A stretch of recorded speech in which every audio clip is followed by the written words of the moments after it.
All right, men, welcome to today's episode of Strong Men, Strong Marriages, the gap versus the gain in marriage. So if you've listened for a while, you might have heard me talk about this, but I want to do one specifically about it, a good review. It's just a way to shift your mindset when you're feeling frustrated, disappointed in your marriage, which when you feel frustrated and disappointed, unattractive emotions going to drive your wife away. So let's learn how to get out of those. My name is Mike Frazier, MD. I'm a psychiatrist and marriage coach. I help high-achieving Christian men have more intimate marriages. So some wins from guys in my program, the Strong Men, Strong Marriages program this week. Wives are thanking their husbands for the changes that they're seeing. It's funny, a lot of times we're doing nice things for our wives. We call it the mosquito cycle, hoping to get back attention, appreciation, affection, sex, getting frustrated when we don't get it. When we make this shift to be actually just doing things for our wife because we care, because we value them, that's usually when we get more things. Our wives can pick up our feelings, our intentions. If our intention is to kind of get something back, they can feel that. If it's really to serve them, they can feel that. And yeah, it's funny, when our desire is not so much to get thanks back, that's when we get it. And guys are experiencing that. Wives are sending me messages saying that things are amazing and truly feeling wonderful, to feel like he truly cares for me is what this wife said. So yeah, wives are grateful. They're seeing the changes and appreciating it. The guys are finding increased physical strength. Part of the program is getting back into physical fitness if you haven't been. Feeling more confident, feeling more peaceful, which are strong emotions and attractive to our wives. Guys are having better relationships with their kids. When you learn how relationships work, okay, you're going to have better relationships with everybody, including your kids. And when you're a better parent, better father, that's more attractive to your wife as well. For me, this week I got a reminder of this principle that we're talking about today, the gap versus the gain, and we'll talk about that. So it's from the book The Gap and the Gain by Benjamin Hardy. Strongly recommend picking it up. So the gap is where you are now versus where you want to be. So that can be in any area. That can be financially, that can be with your work, and it can be with your marriage. So give a financial example. Let's say you want to have $10 million and right now you have $5,000. Okay, so if you focus all the time on not having that $10 million, it can kind of motivate you. But let's say you get there eventually, right? And you have $10 million. If the whole time you've been driven by, I don't have enough now, I need that much to feel okay. When you get there, you're going to actually still feel like you don't have enough, because that whole motivation that you've used is still going to be with you. You've used the gap to fuel your motivation the whole time. A lot of us do this with our own value, right? Our own self-worth. We think, oh man, if I can just make this money, or I could just be, hit this leadership position or whatever, right? I'll finally feel good enough. Even we can trick ourselves with marriage. We can say, oh man, when my wife finally starts having sex with me, then I can feel like our marriage is good. And then she starts having sex with you and you still don't feel like your marriage is good because you're still using the gap. I've seen this happen tons of times in the program when guys don't make this shift. Okay. So again, the gap could be, I wish I were having more sex. Oh man, if I just had more sex, our marriage would be great. I'd feel great. Okay. Oh, I wish my wife talked to me more. If she would just talk to me more, I'd feel great. Right. I wish my wife cared more about me. Okay. I wish my wife cared about as much about me as she cares about the kids. So I was in the gap telling myself all these things just the other day. Okay. So here's why it doesn't work, right? It gets you focused on what's missing in your life. Okay. It also creates this fake idea that if I get that, then I'll finally be happy, right? And the truth is, if you get that thing, like you have sex with your wife, you can feel good for a while, and you probably will.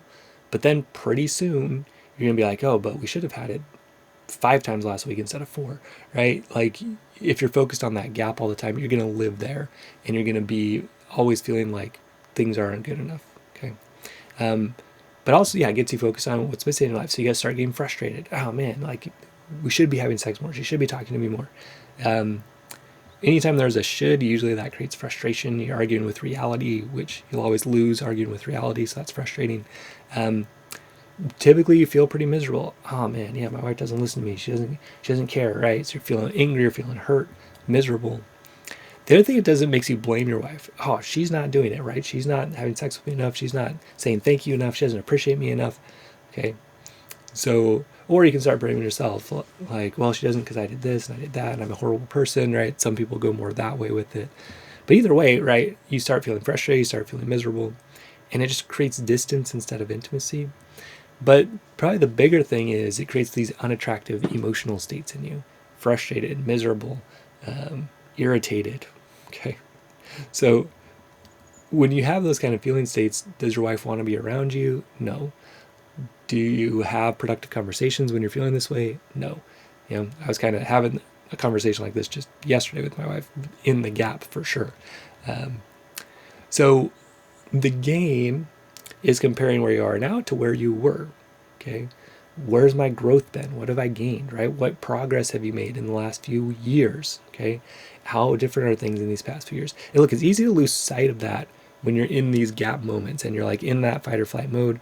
And so a lot of times you're going to have to back out and say, okay, like I'm in this stress mode. Let me back out. Let me look at the gains. Let me look at the wins. Okay. What progress have you made in the last few years, in the last few months? Okay.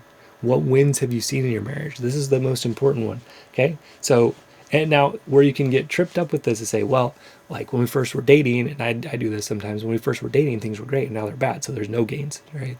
But again, that's just living more in the gap, and because it's just like a hiding thing, well, of saying like, well, we should be like that, she should be falling all over me and telling me how great I am all the time, and she's not, right? If she would just do that, I'd feel good.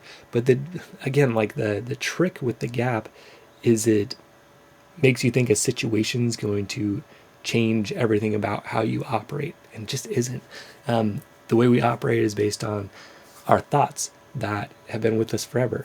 Like, I used to tell myself, oh man, if I just made this much money, that would be amazing, right? And I have made that and more. And when I was still in the gap, it was never enough, right? Now, thankfully, I've done enough work to where I can just be grateful for what I have. And when I have more, great. And when I have less, great. I feel more free that way. And the same thing with marriage, right? If you can get to the place where, yeah, we have sex, that's great. If she's not in the mood, that's great. I still feel confident. I still feel good. Guess what? You're going to have a lot more sex, but also you're just going to feel better. You're more free, right? With the gap, you're not free because you need your wife to change to feel good. Okay. With the gain, you are free because you're still feeling good no matter what your wife is up to. You're in a positive emotional state, and now you're attracted to your wife, right? Okay. So this was my story, right? So I was having this conversation with Elizabeth, like, oh, you don't touch me physically enough. You don't, you need to give me more hugs. You need to care more about me, right? Gap, gap, gap, whiny emotional state.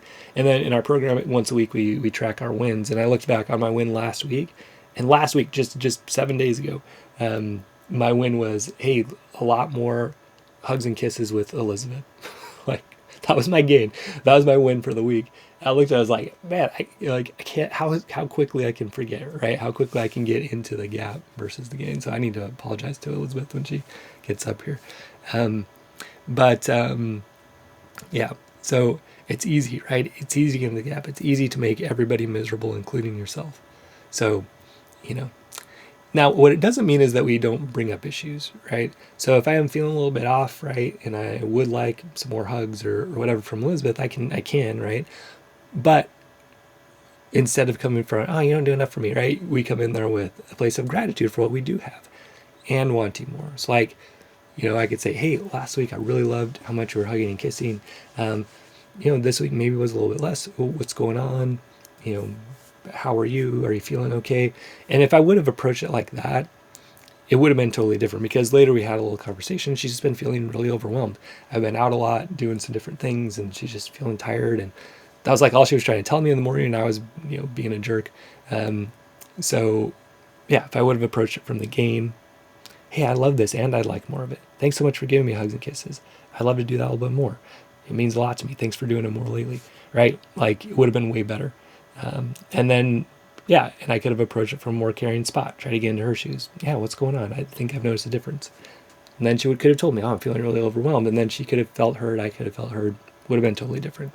So you're still motivated, right? You still want things better, but it's from a place of feeling gratitude, feeling love, feeling solid with where you are. Those are all positive emotional states. So those create connection, intimacy, makes the conversations more pleasant for everybody, and you're just more attractive when you're feeling that way. Okay. So as a summary, the gap, it's where you are now versus where you want to be. A lot of us as high achieving men, we operate there with everything, money, finances, position, whatever. So living there, it creates negative feelings of lack, feelings of not enough, feelings of like mainly that, feeling not enough, right? I don't have enough. I need more. So those are negative feelings. They're unattractive and they're contagious. And when you come to your wife like that, you're not doing enough. Okay.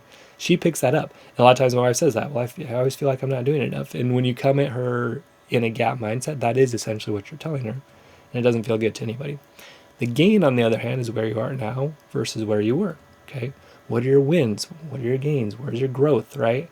So when you live there, you feel better, you feel stronger, you feel confident. Okay. And if you want to grow from there, which you still will, it's fine, right? You do it from a place of gratitude, a place of fullness. I already have great things and I'd like more too. Why not? Right? It's just very different. So those are positive feelings, they're attractive and they're contagious as well. So to do this though, you need good mental strength to get your brain in a good spot. You need good emotional strength, release negative emotions, foster positive emotions. You need communication skills to be able to say these things to your wife in productive ways. So come join us in Strong Men, Strong Marriages. It's open right now this week. So if you're on the email list, you're going to be seeing those emails. If you're not yet, join it now so you can get those emails. And yeah, come join us in the program. Open this week, $200 a month this year. Opens once a month. It's open right now. So we'd love to have you join us in that program. Also, if you're wanting a more intensive experience, doing some one-on-one work with me and the team, there's an application to fill out at strongmen.io. And we'll have a chat and talk, mainly for guys making about $250K or more a year. So if that's not you yet, join us in this program, the $200 a month, so we can get going, right? Build these strengths and skills, break the cycle, be a great example to your kids, live in this gain, be more confident. Guys are having great results. We'd love to have you join us. So we're looking for 500 guys this year to do it, and we'd love to have you be one of them. So visit strongmen.io. If you're on the email list, you'll be getting emails this week. If you're not yet, strongmen.io, join the email list, or fill out an application if you're wanting to go that route. All right, stay strong in God, men. We'll see you next episode.